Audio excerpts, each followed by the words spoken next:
New channel. Thank you for being here as we grow this one. You are all the real ones. For those that don't know me, I'm Mikey Taylor. I'm a father, professional or retired professional skateboarder, entrepreneur, real estate investor, and now the mayor of Thousand Oaks. But today, I am speaking to you as a parent of young children.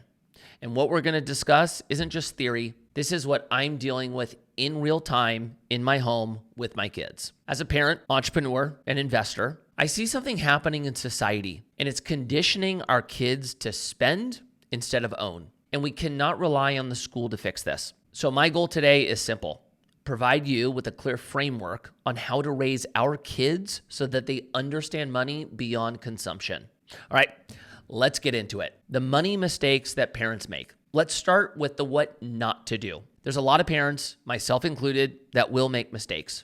And sometimes you don't even realize you're doing it. So let's start with the technical ones. First is allowance. Dave Ramsey said it. Allowance is not welfare. You can't just hand your kids money for existing. That doesn't teach them anything except for entitlement. Number two is allocation. Too many parents are allowing 100% of the money their kids receive to be spendable. There's no structure and there's no guidance on what to do with it. And third is enabling. Some parents think that they're doing the right thing by just opening up a custodial account and putting money in it for their kids' future. But that's enabling.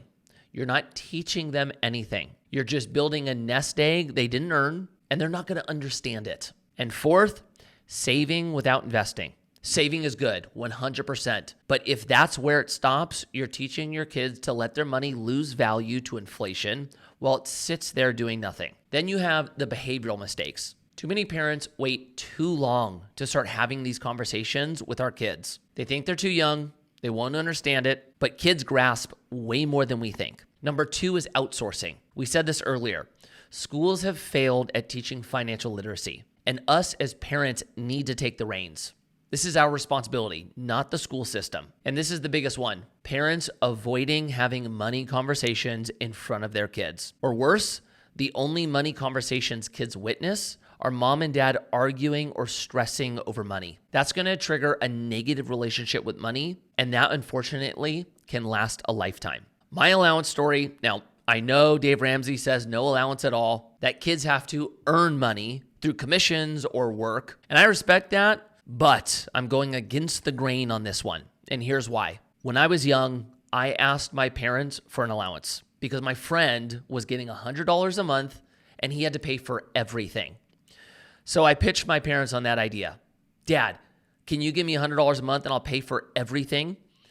And he said yes so fast that it freaked me out. And this is what I learned. Number one, that money went out of my account so fast, it was shocking. And so what I had to figure out how to do at 13 years old was make my dollars stretch to last the entire month. And there was some benefit in that. Number one, I got really good at saving from a young age. Number two, because I was good at saving, it was not hard for me to start investing. But what I had a hard time with was making money. That was not taught to me. And so what I'm doing with my kids, we are doing the allowance. That is paying for the things that they choose. They have to pay for everything.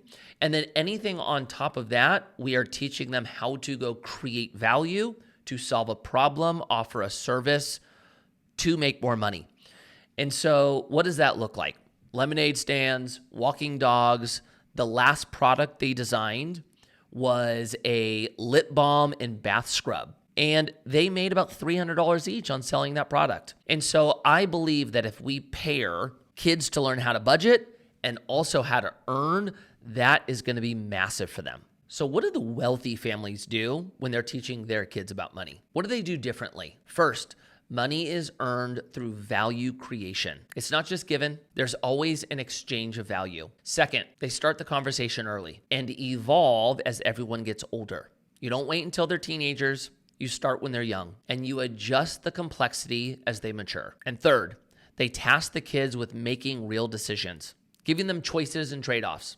You can buy this toy now, or you can save up for 3 months and get the bigger toy you really want. Let them experience the consequences of their decisions in a safe environment. And fourth, make sure your kids are part of the decision-making that mom and dad are going through.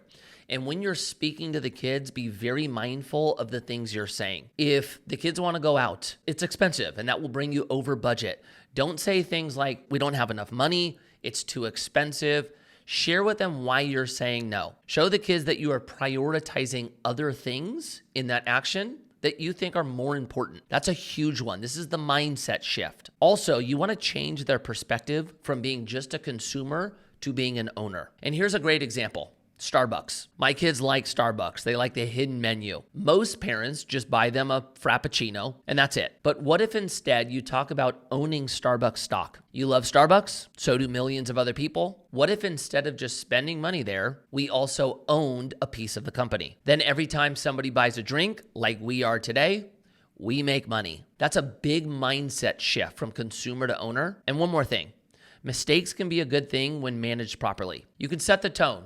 If your kid makes a bad spending decision and regrets it, don't shame them. Use it as a teaching moment. What did you learn? What would you do differently next time? That's going to be massive for them. All right, now let's get into framework. Most parents stop at stage 2. I'm going to take you all the way to 5. Stage 1, spending choice and trade-off. This is where you start. Teach them that every purchase has a choice and every choice has a trade-off. If you spend money on this, you can't spend it on that. Simple, but foundational. Stage 2 is save. Patience and planning. Teach them to delay gratification, save up for something they want instead of getting it immediately. This builds patience and planning skills. Most parents stop here. Don't. Stage 3 is a big one, which is investing. This is where it gets interesting. The parent 401k. Match their contribution towards savings. If they save $10, you add $10. This teaches them the concept of matching contributions, which they'll deal with when they're older, and incentivizes saving. Money working when they're asleep. Show them that invested money grows even when they're not actively doing anything. That's the power of investing.